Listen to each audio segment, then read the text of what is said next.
warahmatullahi wabarakatuh.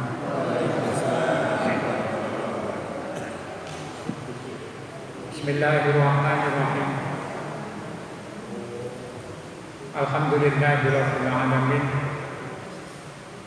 Wa bihi nasta'inu ala umuri dunya waddin. Wassalatu wassalamu ala asyrafil anbiya'i wal mursalin sayyidina wa maulana Muhammadin wa ala alihi wa sahbihi ajma'in. La haula wa la quwwata illa billahil aliyyil azim. Amma ba'du. Bapak Ibu hadirin hadirat jamaah kajian Islam Hanif rahimakumullah. Pada kesempatan ini saya ingin mengajak Bapak Ibu untuk memahami makna dari Asmaul Husna. Dalam surat Al-A'raf ayat 180 Allah berfirman, A'udzu billahi minasyaitonir rajim. Bismillahirrahmanirrahim.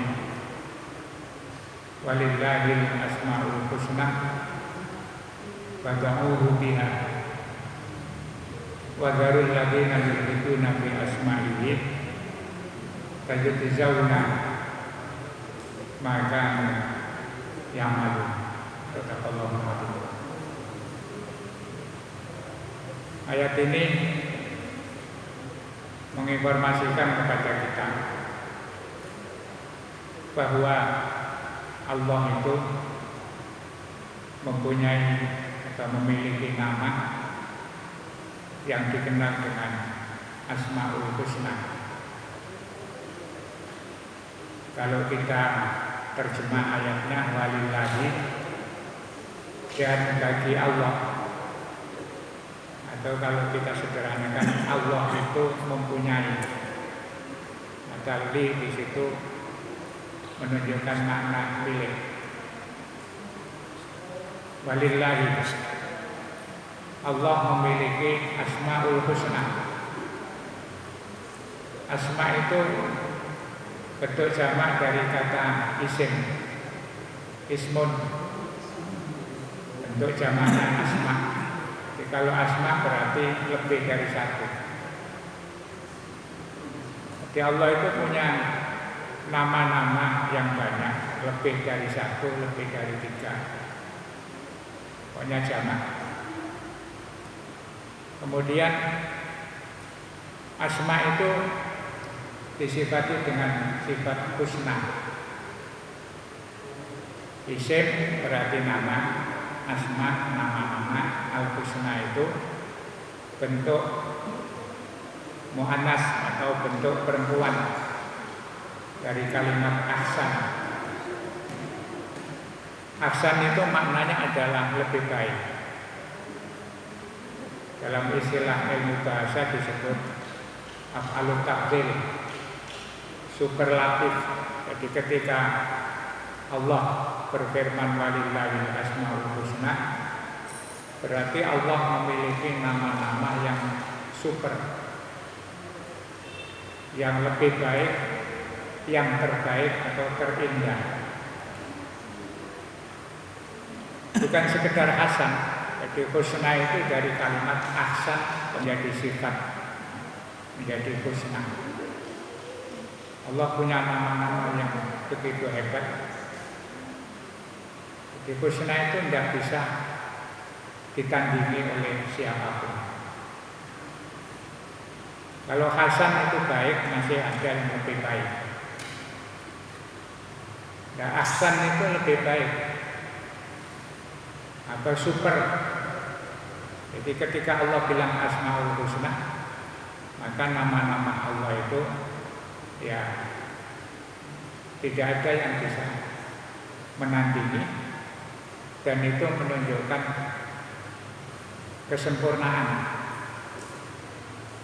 Ada orang menyebut Asmaul Husna itu disebut husna karena menunjukkan kamalul sifat wa kamalul dzat wa kamalul af'al. Jadi semua serba sempurna. Zatnya Allah itu maha sempurna. Sifatnya Allah juga maha sempurna. Perbuatan atau tindakan Allah juga maha sempurna. Sehingga kalau ada orang bilang nama yang hampir mirip dengan nama Allah atau nama-nama baik yang dipakai oleh selain Allah, itu tidak bisa menjadi nama yang sempurna atau menjadi nama yang super. Contohnya begini, ada orang diberi nama Hasan. Hasan itu maknanya baik, tetapi tidak menjamin bahwa orang yang diberi nama Hasan itu hasanun fil dzat wa hasanun fil sifat wa hasanun fil af'al. Dia orang diberi nama Hasan, maunya kan Hasan itu supaya baik. Kalau laki yang ganteng, kalau perempuan cantik, diberi Hasan, nama Hasan atau Hasanah. Tapi dalam kenyataannya ada orang yang sudah terlanjur diberi nama Hasan, ternyata tidak menarik. Ada wanita diberi nama Hasanah, ternyata kok jelek. Itu berarti label yang dipakai itu tidak menunjukkan, bukan menjadi indikator bahwa orang yang punya nama Hasan atau Hasanah itu baik. Itu dari segi zat, dari segi fisik. Dari segi sifat atau karakter. Kadang-kadang ada orang namanya Hasan, Hasanah, tetapi karakternya, sifatnya tidak baik. Juga termasuk perbuatannya. Jadi ini beda dengan nama Allah. Ketika Allah disebut Hasan misalnya, tapi di dalam Asmaul Husna itu tidak ada Hasan. Itu sebagai contoh aja. Kalau disebut Hasan, baik, itu ya baik segala-galanya.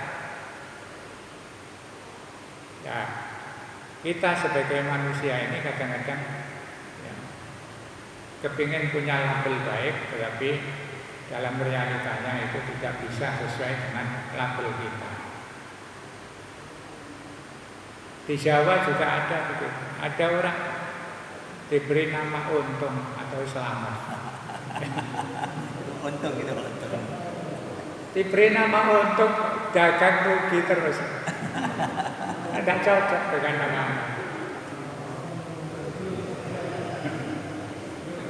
Ada yang diberi nama Selamat, bala-balik kecelakaan. Itu maka tidak bisa nama-nama kita sebagai makhluk itu tidak bisa seperti nama Allah. Allah diberi atau memiliki nama yang disebut Asmaul Husna. Ketika Allah itu punya nama namanya Rahman atau Rahim, yaitu luar dalamnya zat, sifat dan apa perbuatan Allah itu ya semuanya rahmat. Rahmat itu ada yang memaknai kasih sayang untuk seluruh umat di dunia ini. Ada yang mengartikan Ar-Rahman itu apa namanya, punya sifat sayang dan kasih. Sifat sayang tanpa pilih pandang dan punya sifat kasih tanpa memilih. Jadi pokoknya itu sifat-sifat Allah disebut Asmaul Husna. Jadi tidak ada orang itu yang tidak disayang oleh Allah. Kalau Allah itu rahmat, ya memang betul-betul rahmat, memberikan kasih sayang kepada semua makhluknya, baik yang beriman maupun yang tidak. semuanya dapat bagian. Nanti ada Rahim. Rahim itu juga kasih sayang, tetapi Allah sendiri yang membatasi. Rahim itu hanya diberikan kepada orang-orang yang disayangi. Tiada sifat Rahim yang spesialis untuk orang-orang yang taat, yang patuh. Sedangkan Rahmat itu untuk semuanya. Jadi Allah bilang walillahil asmaul husna. Allah itu memiliki nama-nama yang begitu indah, begitu luar biasa. Kemudian Allah perintahkan fad'uhu biha. Kalau kalian minta apa-apa kepada Allah, gunakan nama-nama yang disebut asmaul husna. Jadi Allah perintahkan. Kalau minta kepada Allah itu yang terbaik, gunakan nama yang masuk di dalam asmaul husna. Tadi disebutkan walillahil asmaul husna fad'uhu biha. Ada asmaul husna, tapi Allah tidak nyebut berapa jumlahnya asmaul husna. Di dalam Al-Quran itu tidak disebut. Karena asmaul husna Allah itu tidak terbatas. Hanya untuk memudahkan supaya umat manusia ini tidak bingung. Kemudian Rasulullah memberikan gambaran. Ada nama-nama yang bisa dipakai untuk berdoa itu. Rasul menyebutkan inna lillahi tis'atan wa tis'ina isman. Itu hadis Nabi. Dan hadis ini sahih. Ini diriwayatkan oleh Imam Bukhari maupun Muslim, apalagi yang lain-lain. Muttafaq alaih. Kata Rasulullah, walaupun Allah itu punya nama yang tidak terbatas, tetapi Rasul memberikan gambaran yang bisa kita pakai untuk sambat, untuk minta, untuk menyebut nama Allah itu ada tis'atan wa tis'ina isman, 99 nama. Bahkan Rasulullah mengatakan man ahsaha dakhalal jannah. Siapa yang menghafalkan, ahsa itu maknanya macam-macam. Ada bimana hafidho, artinya menjaga. Siapa yang mampu menjaga asmaul husna dakhalal jannah, maka dia akan masuk surga. Ahsa berarti menjaga, itu kemudian berkembang pemahamannya. Bagaimana kita bisa menjaga asmaul husna supaya tidak hilang dari ingatan kita? Ya dihafalkan. Jika ada yang mengartikan man ahsaha itu siapa yang hafal asmaul husna, maka dia akan masuk surga. Jadi kalau lihat makna seperti itu, masuk surga itu enteng. Pokoknya ngapalkan asmaul husna, ya jelas masuk surga. Maka sekarang ada tren orang menghafalkan asmaul husna. Lagunya macam-macam yang dikasetkan, divideokan. Itu karena mungkin termotivasi oleh hadis ini. Walillahi inna lillahi tis'atan wa tis'ina isman man ahsaha dakhalal jannah. Ya, tingkatan awam boleh begitu. Yang penting hafalkan dulu, pakai wiridan dengan harapan nanti masuk surga gara-gara asmaul husna. Maka sekarang itu banyak orang-orang awam itu yang penting pakai wiridan asmaul husna, dihafalkan. Dan termasuk di pesantren itu dulu santri-santri itu tidak usah dijelaskan oleh kiai, disuruh menghafalkan asmaul husna. Pokoknya tiap habis isya atau habis subuh itu harus ada wiridan. Ya Allah, ya Rahman, ya Rahim, ya Mulk, ya Malik, ya Qudus, ya Salam, ya Mu'min, sampai nanti ya Sabur. Semuanya itu harus hafal dan diiming-iming. Ya. Kalau kamu hafal asmaul husna, nanti masuk surga. Ya sama dengan orang-orang di Timur Tengah yang sering saya katakan. Anak-anak di Timur Tengah itu semangat menghafal Al-Quran, ya, baik di Saudi, di Mesir, di Sudan, di Kurkum, di mana-mana. Banyak anak-anak kecil semangat menghafal Al-Quran, itu karena dimotivasi oleh ibu. Pokoknya hafal Al-Quran nanti masuk surga. Jadi mereka sederhana. Anak-anak kecil-kecil yang hafal Al-Quran itu kalau ditanya, kenapa kamu menghafalkan Al-Quran? Ya biar masuk surga. Kalau ditanya kata siapa? Kata ibu. Sekarang lagi tren ada jangan lupa pesan ibu. Hari ibu ini hari besok 2 hari lagi. Ketiman aksoha dakhalal jannah. Ada yang mengartikan aksoha itu bukan sekedar menghafal. Jadi kalau membaca Asmaul Husna itu paling tidak direnungkan, diresapi, kemudian ditadabburi makna yang terkandung di dalam Asmaul Husna. Apalagi kemudian setelah merenungkan nanti bisa beradaptasi dengan nama-nama baik yang menjadi nama Allah. Jadi itu soal Asmaul Husna itu pertama awalnya tidak ada ketentuan berapa jumlah, karena di dalam Al-Quran tidak ada keterangan jumlah Asmaul Husna. Yang muncul kepada kita ada 99 itu karena hadis Nabi. Di dalam Bukhari maupun Muslim dan hadis-hadis yang lain itu Rasulullah bilang begitu. Inna lillahi tis'atan wa tis'ina isman. Siapa yang mampu menjaga, mau merenungkan, mau mengingat-ingat asma-asma yang bagus itu, kata Rasulullah, dakhalal jannah. Perlu saya sampaikan, setiap hadis yang memberikan motivasi, iming-iming masuk surga atau menyemangati kita, itu sebenarnya tujuan hadis-hadis itu, walaupun kadang-kadang dhaif, itu tujuannya supaya umat Islam itu semangat untuk beramal. Dan banyak hadis tentang masuk surga itu dengan begitu enteng.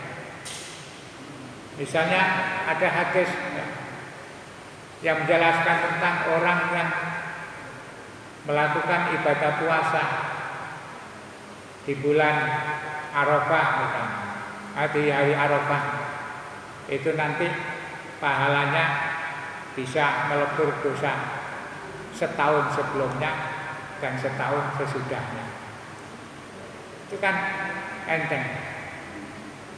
Bapak-bapak yang biasa sholat Jumat, Rasulullah mengatakan al-jum'atu ilal jum'ati kafaratun lima bainahuma.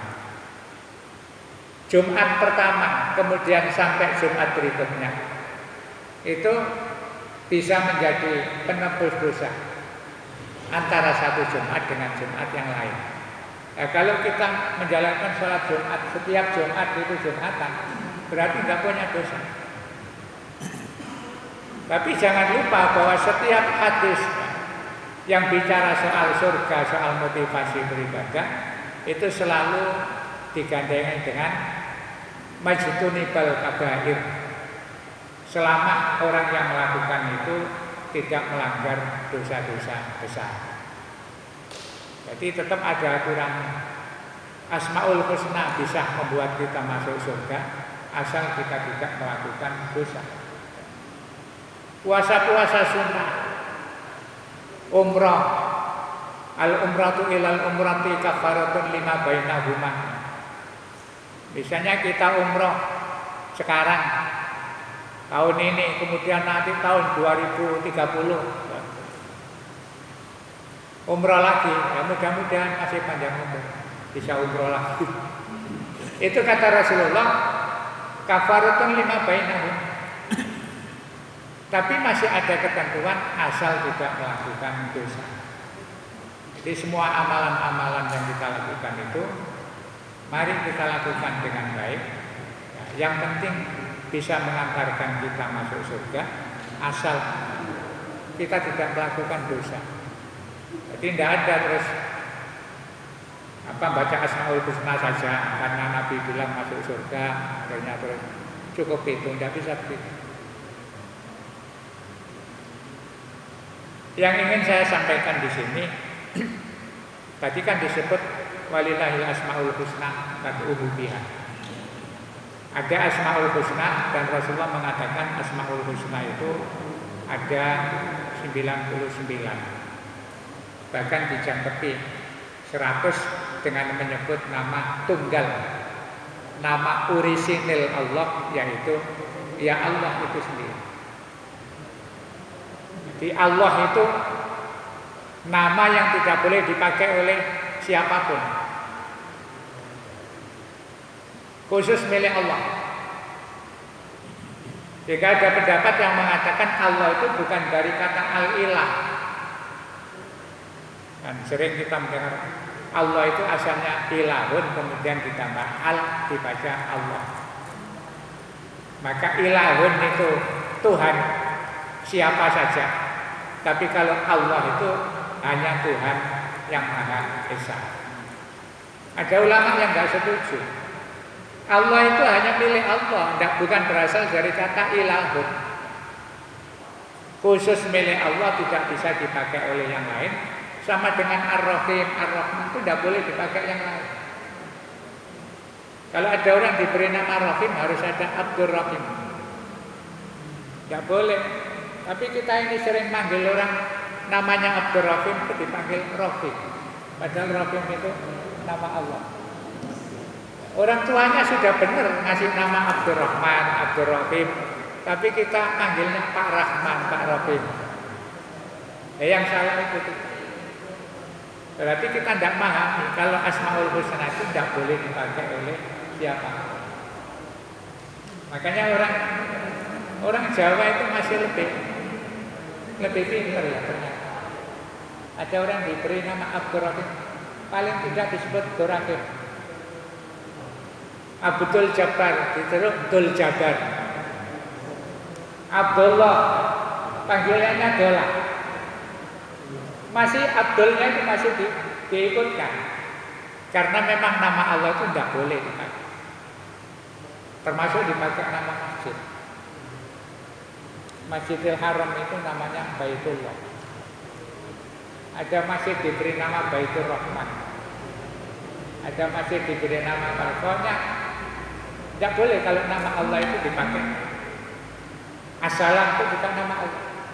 Ketika dipakai nama masjid, ya Baitus Salam, bukan Masjid As-Salam. Pak Salam ini juga Abdus Salam. Tidak berani. Beliau bilang nama saya Salam itu tidak berani. Karena tahu bahwa Salam itu adalah Asmaul Husna. Nah,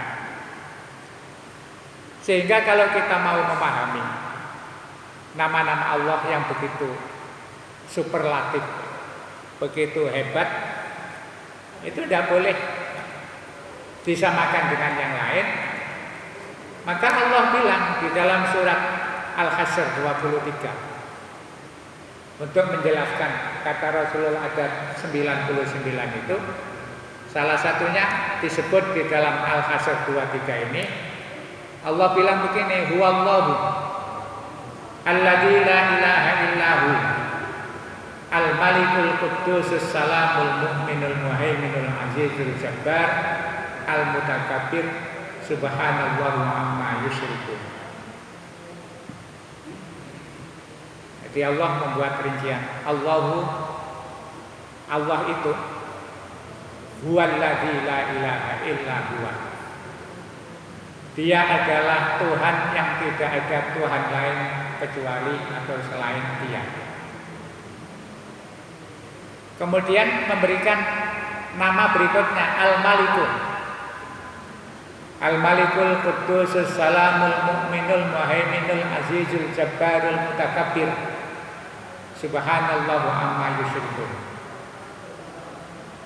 Saya tidak akan menjelaskan tentang Allah atau Ar-Rahman dan Ar-Rahim. Dalam urutan Asmaul Husna yang kita hafal itu kan Ya Allah, Ya Rahman, Ya Rahim, Ya Malik, Ya Kudus, Ya Salam. Allah, Ar-Rahman, Ar-Rahim itu sudah sangat populer. Bahkan setiap saat kita baca Bismillahirrahmanirrahim, sehingga makna Ar-Rahman Ar-Rahim itu sudah sering kita dengar. Pada kesempatan ini saya ingin mengajak Bapak Ibu untuk memahami makna urutan berikutnya, Al-Malik. Al-Malik itu kalau kita lihat di kamus, Malik itu artinya raja. Malik itu artinya raja. Kalau Malik itu orang yang memiliki, pemilik. Lah, dalam Al-Quran itu ketika Allah menjelaskan nama Al-Malik, ada beberapa ayat yang bisa kita pakai referensi. Maksudnya Al-Malik itu apa? Pertama, dalam surat Al-Fatihah itu Allah bilang Bismillahirrahmanirrahim, alhamdulillahirabbil alamin, arrahmanirrahim, maliki yaumiddin. Maliki yaumiddin.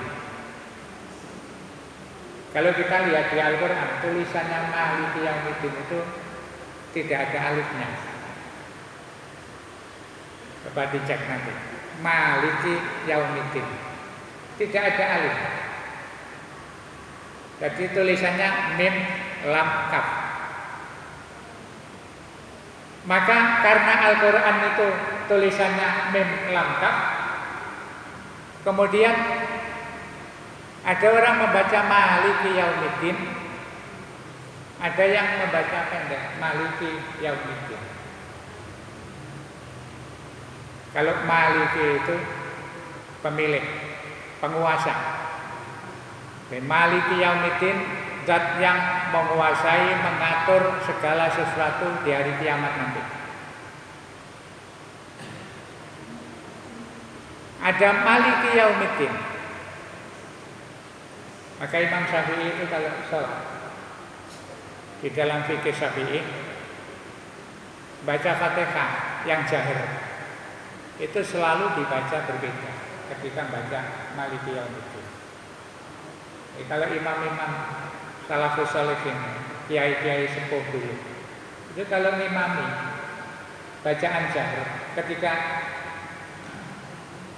Ar-Rahmanir-Rahim, Maliki Yaumiddin, itu biasanya rakaat pertama dipanjangkan. Nanti rakaat kedua Ar-Rahmanir-Rahim, Maliki Yaumiddin. Lah kita dulu udah paham, kok kiai-kiai itu dulu yang satu Maliki Yaumiddin, satunya pendek, itu apa? Kebanyakan orang ditanya, ya pokoknya ke gurumu. Itu sebenarnya beda. Jadi Maliki Yaumiddin dengan Maliki Yaumiddin itu beda. Ada perbedaan. Nanti di ayat lain, Qulillahumma malikal mulki, malikal mulki, tu'til mulka man tasha wa tanzi'ul mulka mimman tasha wa tu'izzu man tasha wa tudhillu man tasha biyadikal khair innaka ala kulli syai'in qadir. Itu Allah menjelaskan Allahumma malikal mulki, Qulillahumma malikal mulki, bahwa Allah itu adalah yang memiliki seluruh kerajaan. Nanti di surat apa? Di surat Al-Qamar kalau tidak salah, hampir akhir ayat berapa itu? Itu Allah bilang fi maq'adi sidqin inda malikin muqtadir, inda malikin muqtadir. Jadi ada 3 bacaan. Maliki, ada maliki, ada maliki. Maka untuk memahami sifat atau asma Allah yang namanya Maliki atau Al-Malik ya. Ya Malik itu kan tidak ditulis Malik, tulisannya Malik. Nah, dalam pemahaman itu Ibnu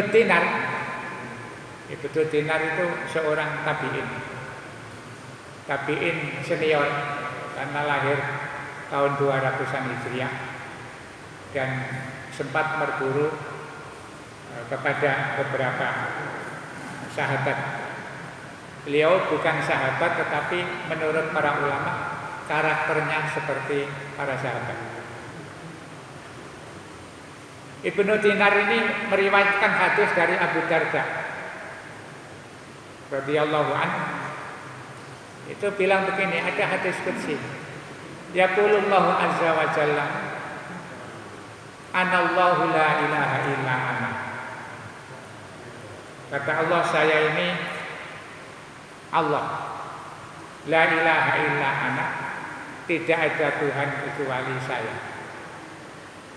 Kemudian lanjutan hadis itu Allah bilang Malikul Muluk.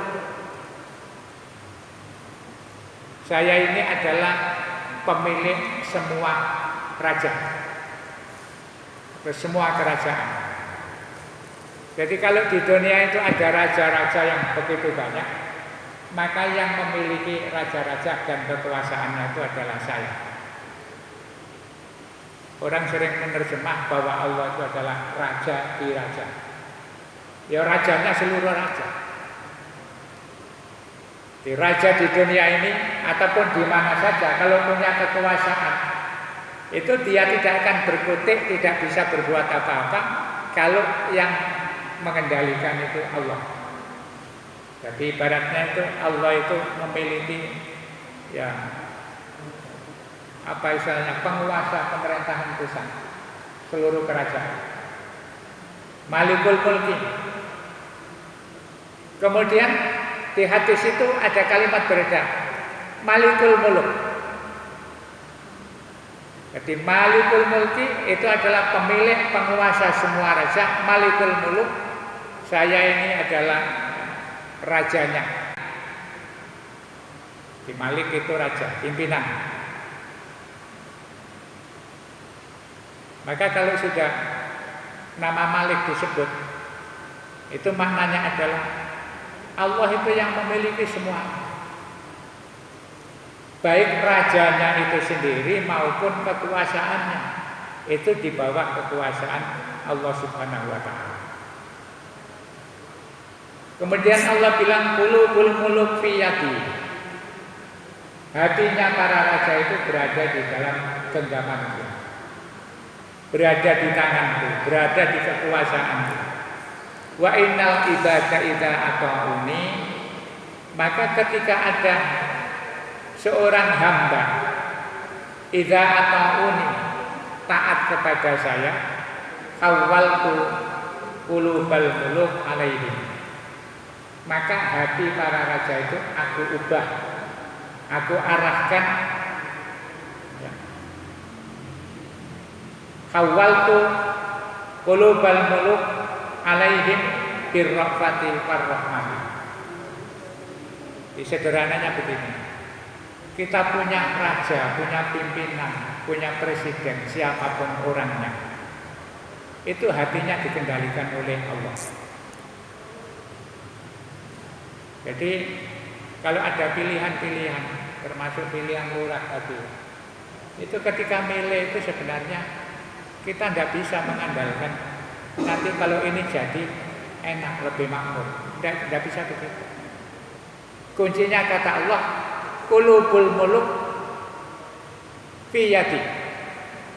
Hatinya semua pemimpin, mau presiden, mau bupati, mau gubernur, mau raja, mau RT sampai lurah, itu semua hatinya adalah di bawah pengawasan dan kekuasaan Allah. Faman ata'uni, siapa yang selalu taat kepada saya, khawwaltu qulubal muluk atau qulubahum alaihi birrahmati warahmah. Ya, selama umat itu mau patuh kepada Allah, nanti rajanya itu hatinya dibikin lunak sehingga sayang kepada rakyat dan masyarakat. Kita sering kalau melihat itu kan, ya lihat orangnya secara lahir. Miliki wae enak bolo dhewe. Kadang-kadang kita enggak tahu. Justru kata orang Jawa, bolo dhewe itu malah soro. Awak dhewe bala-balik di Purwokerto ae. Lebih baik orang lain, ada yang begitu. Si ono suka. Jadi kata Allah, semua kekuasaan yang ada itu di bawah kendali saya, dan hati para penguasa itu adalah di tangan saya. Sepanjang masyarakat mau mentaati saya, maka hati para penguasa itu akan aku tundukkan, sehingga mereka akan sayang dan berpihak kepada rakyatnya dengan penuh ra'fah warahmah. Sebaliknya kata Allah, fa in asauni, kalau sampai masyarakat atau umat itu melanggar, bermaksiat kepada saya, awaltu qulubahum, maka saya rubah hati para penguasa itu bukan lagi birrahmati, tetapi bisaqati wan nikmati. Dia akan berbuat sewenang-wenang dan bahkan akan memberikan perlakuan yang tidak baik. Jadi kalau kita ya ngaji ilmu agak dalam tauhid, itu mestinya memang ketergantungan kita itu bukan kepada pemimpin kita, bukan kepada siapa-siapa, tetapi ya usaha taat kepada Allah. Kayak sekarang itu ada umat Islam mau demo dan sebagainya. Itu sebenarnya cara demo yang terbaik itu dengan cara taat kepada Allah dan berdoa. Jadi Allah bilang fasamuhum su'al adab. Kalau banyak orang maksiat kepada saya, maka pemimpin saya ubah hatinya untuk menjadi pemimpin yang keren, yang suka memberikan hal-hal yang tidak baik. Fala taswilu anfusakum bid-du'a'i 'alal muluk. Kata Allah, karena itu kamu jangan terlalu mengandalkan raja atau pimpinan. Tetapi walakin istawilu anfusakum bidzikri wat tabarru'i ilayya. Kamu lebih baik banyak berpikir, bertadarruk kepada saya, sehingga akfikum, nanti akan aku cukupi mulukakum, pemimpin-pemimpin kalian. Ini jadi ternyata Malik itu maknanya begitu dasar. Dan dari itu semua para ulama menyimpulkan Malik yang berarti milik itu ada 3 kategori. Ada orang itu disebut Malik, dia memiliki tetapi bukan mutasarrif, memiliki sesuatu tetapi dia tidak bisa memanfaatkan dan tidak bisa memiliki. Jadi misalnya ada orang diserai ya apa saja atas nama. Ada orang kaya misalnya, saking kayanya sampai namanya itu dipakai macam-macam sertifikat. Akhirnya kan ada aturan, nggak boleh. Akhirnya terus bilang sama temannya atau tetangganya atau saudaranya, tolong ya saya nanti beli rumah baru di komplek sana, saya minta tolong saya atas namakan kamu. Berarti dia milik, punya sertifikat atas nama dia, tetapi dia tidak punya hak untuk menguasai, tidak punya hak untuk menempati, tidak punya hak untuk menjual. Jadi orang hidup di dunia itu ada yang statusnya itu hanya miliki saja, tapi tidak bisa memanfaatkan, tidak bisa menjual. Ada Malik yang kedua itu Dia bisa memanfaatkan, bisa menguasai, tapi dia tidak ikut memiliki. Tidak ikut memiliki. Pejabat-pejabat itu misalnya dikasih mobil dinas, kasih rumah dinas, itu dia hanya punya hak untuk memanfaatkan. Dia punya hak untuk merawat dan lain sebagainya, tapi dia tidak punya hak untuk menjual karena bukan miliknya dia. Nah, ada orang itu yang ketiga, dia memiliki dan juga menguasai, bisa memanfaatkan, tetapi pada akhirnya barang yang dimiliki itu tidak akan kembali kepada dia. Punya segala macam, rumah atas nama dia, mobil atas nama dia, bisa dimanfaatkan, bisa digunakan, bisa dijual. Tapi satu saat nanti barang-barang yang dimiliki itu tidak akan kembali kepada dia. Pada saat dia mati ya oleh Allah dipindahkan kepada orang lain. Jadi waktu di dunia bisa diberi hak menguasai macam-macam, tetapi hak yang ada itu tidak akan menjadi milik dia selamanya. Berbeda dengan Allah. Jadi Allah itu yang memiliki, yang ngatur, yang menguasai. Nanti pada akhirnya semuanya yang ditarik kembali kepada Allah Subhanahu wa taala. Maka kita melihat sifat Al-Malik itu sebenarnya kalau sadar ya kita ini tidak punya apa. Yang kita miliki ini ada yang hanya hak guna, hak pakai, ada yang hak atas nama. Nanti kalau sudah selesai ya dipindah atas namakan anaknya atau saudaranya. Maka orang yang sudah memahami sifat Al-Malik itu sebenarnya harus menyadari kita boleh bahagia memiliki apa saja, tetapi harus sadar bahwa yang kita miliki itu adalah hanya sekedar dipinjami oleh pemilik aslinya. Maka ada orang itu kalau ditanya, sampean kok enak ya punya macam-macam. Jawabnya sederhana, ini bukan milik saya. Dan milik siapa? Ini punyanya Allah, dititipkan saya. Nanti kalau saya sudah dipanggil pulang ya semua ini tidak tahu dititipkan siapa. Itu dalam pemahaman sufi itu seperti itu. Artinya apa? Kita boleh miliki apa saja, berusaha bisa memiliki apa saja, menguasai apa saja, tapi jangan kita masukkan dalam hati bahwa semua itu bisa kita atur, bisa kita miliki. Semua akan kembali kepada yang memiliki asli. Nah ini barangkali ketika kita membaca Asmaul Husna, ketika bilang ya Allah, ya Malik, itu ketika bilang ya Malik itu bahwa yang kita miliki ini sebenarnya hanya titipan Allah. Jangan pernah merasa bahwa semuanya akan bertahan, kita bawa sampai nanti mati, enggak. Semuanya kembali kepada yang memberikan kepada kita.